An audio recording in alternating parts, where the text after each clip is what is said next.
Neues Video von der Basteltown GbR. Und weil ich so dumm bin und das Mikro nicht eingeschaltet habe, rede ich jetzt die letzten 5 Minuten oder 3 Minuten nochmal. Ich habe alle Maße schon genannt und. Voll geil. Ich bin der Daniel und wir bauen heute einen Fliptisch für einmal Nassschleifer. Keine Sorge, wenn ich den drehe, tue ich die Wasserwanne vorher leer machen. Ich bin ja nicht ganz dumm. Und auf der anderen Seite ist die Metallbandsäge. Da muss ich irgendwie noch was bauen, dass die arretiert ist, weil sonst fällt das immer runter. Vielleicht werde ich ja einfach nur einen Gummi reinspannen, der dann dahin kommt. Und ja, auf jeden Fall, die 2 Maschinen kommen dran. Ich habe mir da auch mal ein bisschen Plan gemacht. Diese Maße, die ich jetzt sage, von der Grundfläche her, in der Breite und in der Tiefe, kann man übernehmen, aber die Höhe nicht, weil die Höhe basiert bei mir aufgrund meiner Arbeitsplatte, weil wenn die Bandsäge auf dem Tisch ist, habe ich mit der Schnittstelle, wo das Metall aufliegt, auf der Säge die gleiche Höhe wie meine Werkbank, 87,5. Jetzt muss ich aber nachgucken. Ja, Tisch 87,5 heißt, da ist kein Unterschied, kein großer. Wenn ich es hinpacke, sogar gar keiner. Falls jemand jetzt wieder wissen will, wo ich das Alpine Star Zeug kaufe, kamen einige Fragen, wo ich das letzte Mal eine Mütze hatte. Ist aber schon eine Weile her. Ich verlinke euch eine Mütze mal in der Videobeschreibung. Jetzt macht er wieder Werbung. Nein, wir schneiden 18 mm, 10 x 40 cm, also alle Angaben in Zentimeter. 10 x 40 zweimal, 10 x 56,4 zweimal, 10 x 40 zweimal und 67,2 x 40 zweimal und 63,6 x 40 einmal. 63,6 ist der Boden unten und von Auflageboden Hochzus habe ich noch 20,4, das ist Oberkante, da kommt eine Platte 15 mm rein, 60 x 40 und unten kommt dann noch eine flache Schublade, ziemlich flach für die Bänder und eine etwas höhere fürs Zubehör vom Schleifer. Also schneiden wir das alles jetzt mal kurz. Und jedes Mal muss ich ehrlich sagen, wenn ich diese Säge raushole, habe ich einen Riesenspaß. Weil es einfach Spaß macht, mit einer Tauchsäge zu arbeiten. Das Blatt hat 2 mm, die Schiene liegt hier, die Säge liegt hier, also muss ich 10,2 anzeichnen. Wenn jetzt noch ein bisschen Bleistift rauskommt, passt das. Und dann machen wir das. 10, 11, 12.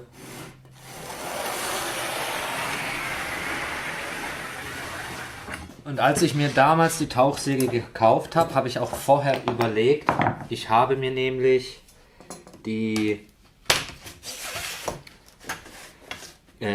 Gedanken gemacht, was ich so säge und wie weit. Dann war mir klar, ich werde auch 2,50 Meter Platten sägen, also hole ich mir 2 FSN 1600. Ich komme auf eine Gesamtlänge von 3,20 Meter, heißt ich könnte noch länger. Aber es ist optimal für 2,50 Meter Platten. Du hast vorne und hinten genug überstehen, was die ganze Geschichte auch sicherer macht. Und es macht halt auch mehr Spaß. Kann ich euch auch verlinken. Oder ich kann es euch auf jeden Fall mal empfehlen, euch da ein bisschen mehr zu gönnen, als nötig ist eigentlich. Und was ich noch empfehlen kann, der Kickback-Stop, weil einige haben ja am Truppe seinen Unfall zum Beispiel gesehen. Dran machen, dran fahren, Säge an, eintauchen, dann kann die nicht mehr zurückschnellen. Vor allem bei Vollholz, also gerade bei Bohlen oder so, kann das passieren. Und vor allem, wenn ihr auch mal nicht so hell seid und rückwärts fahrt, was man nicht macht mit dieser Säge. Aber ja, das hier kann eure Finger retten. Verlinke ich euch auch in der Videobeschreibung.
So, die 63,6, die haben sich erledigt, weil ich brauche ja, habt ja gesehen, die habe ich auch noch geschnitten. Die kommen sozusagen hier oben hin. Hier ist ein Loch drin. An den hier ist eine Scheibe vom Kreisschneider und die sitzt in diesem Loch. Heißt, das macht das Ganze drehbar. Und durchgehen tut noch eine Gewindestange, die man dann auch anziehen kann. Nicht muss, aber kann. Und ja, mal sehen, wie sich das so entwickelt. Auf jeden Fall haben wir 3 mal 72, 67,2. Damit hätten wir bis auf die Schubladen alle Teile und diesen Zwischenboden. Der kommt aber später. So, Dele, jetzt machen wir 2 Ringe mit 75 und danach brauche ich ungefähr 76, also 2 mm Luft wird das Ding haben, 76 mm Öffnung in den Seitenbrettern, das müssen wir dann genau rausmessen, damit das sitzt. Heißt, da werde ich dann ja ziemlich genau arbeiten müssen. Und dann schauen wir mal. Das Werkzeug aus dem Video verlinke ich euch in der Videobeschreibung.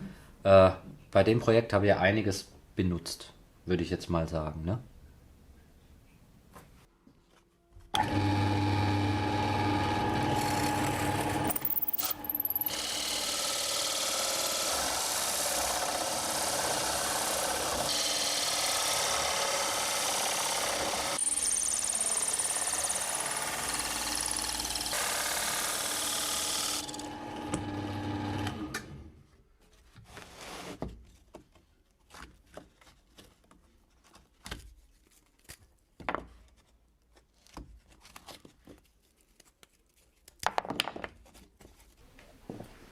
So, von den Seitenbrettern, die haben 13,6. Da nehmen wir mittig 6,8.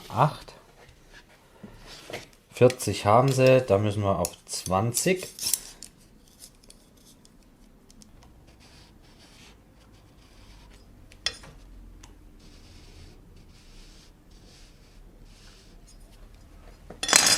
Und da müssen jetzt Löcher rein. 2 mm Lufthammer, wenn das Ding drin sitzt, oder 1,5. Heißt, wir haben noch ein bisschen Spiel. Aber bevor wir das jetzt an die Oberseite schrauben, werden wir hier unten noch eine Nut in der Höhe von 1 cm reinfräsen und dann nochmal 12 cm höher. Das sind dann die Nuten für die Führungen von den Schubladen. Und zwar machen wir da 16 mm rein oder so. Und das machen wir jetzt schnell. Also Nutfräse rein. 5 mm tief, denke ich, reicht. Und dann passt das. Ups. Nehmen tun wir da ein 16 mm rein, zufällig. Ist der auch dabei im Bosch Fräserset. Heißt, wir brauchen nur einmal fräsen, haben schon Millimeter Luft. Und kann ich euch wärmstens empfehlen. Alles drin, was da, habe ich schon 1000-mal gesagt, ich weiß. Aber ich kann es wirklich nur sagen, ihr habt alles drin in diesem Fräserset. Ich verlinke es euch in der Videobeschreibung. Aber ihr habt alles drin. Oben liegender Bündigfräserlager, Lager unten liegend Bündigfräser, Nutfräser, Kehlnahtfräser, Zinkenfräse, ihr habt alles drin, was man so für eine Grundausstattung braucht. Und gut sind sie auch noch. Also ich habe jetzt bald ein Jahr, glaube oder über ein Jahr schon und habe noch keinen Fräser kaufen müssen. Und dazu nicht vergessen, der Höhenmesser noch. 5. Und off. Was ihr nicht vergessen dürft bei der Triton, die hat unten dran, kann ich euch jetzt nicht zeigen, weil die geht nicht so tief, die hat noch einen Hebel zum Arretieren. Wenn ihr das nicht macht und Nuten fräst, kann sein, dass durch die Vibration sich das Ding runterdreht und dann passen eure Nuten nicht mehr. Deswegen immer hinten den Hebel anspannen, wenn ihr Nuten fräst oder auch überhaupt beim Fräsen. Dann wandert euch das Zeug nicht rum. Und jetzt habe ich hier ja die Skala, das heißt, ich muss mein Parallelanschlag auf, fahre dran mit dem Fräser auf oberster Totpunkt und habe hier 0,7 und hier 0,8, also 0,75, 0,8. Das heißt, ich muss hier mal 1 cm rüber. Jetzt müsste ich hier einen Abstand von 1 cm haben.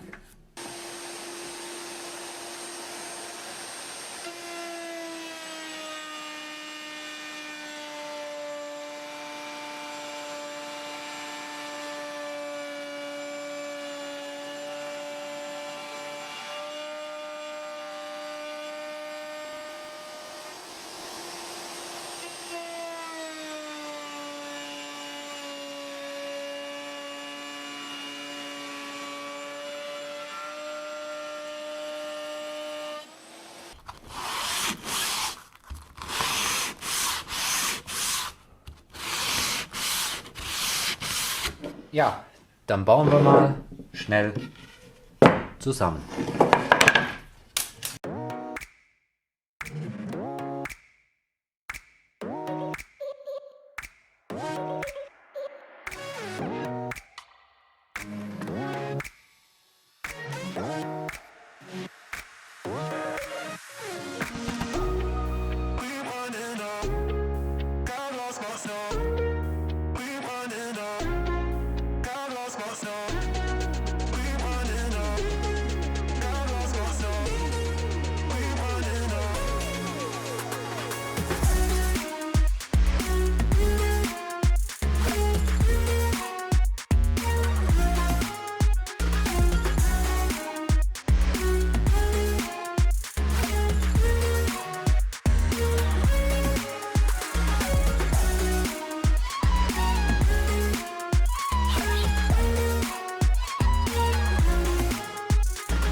jetzt wäre der erste Teil geschafft.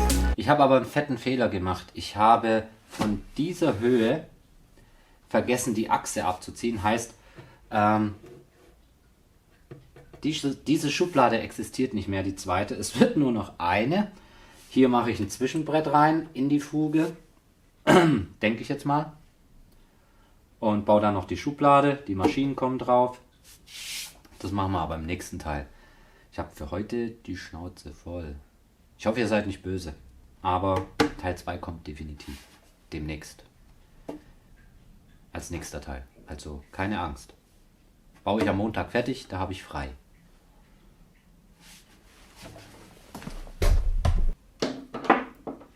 Die Ringschlüssel hängen alle wieder richtig rum. 2 Stück haben nicht gestimmt das letzte Mal. Da hat sich einer, der hat schier einen Herzinfarkt gekriegt. Nein, Spaß beiseite. Ja, dann freue ich mich auf den nächsten Teil. Abonnieren dürft ihr mich gerne und dann viel Spaß euch bei dem, was ihr macht. Ciao.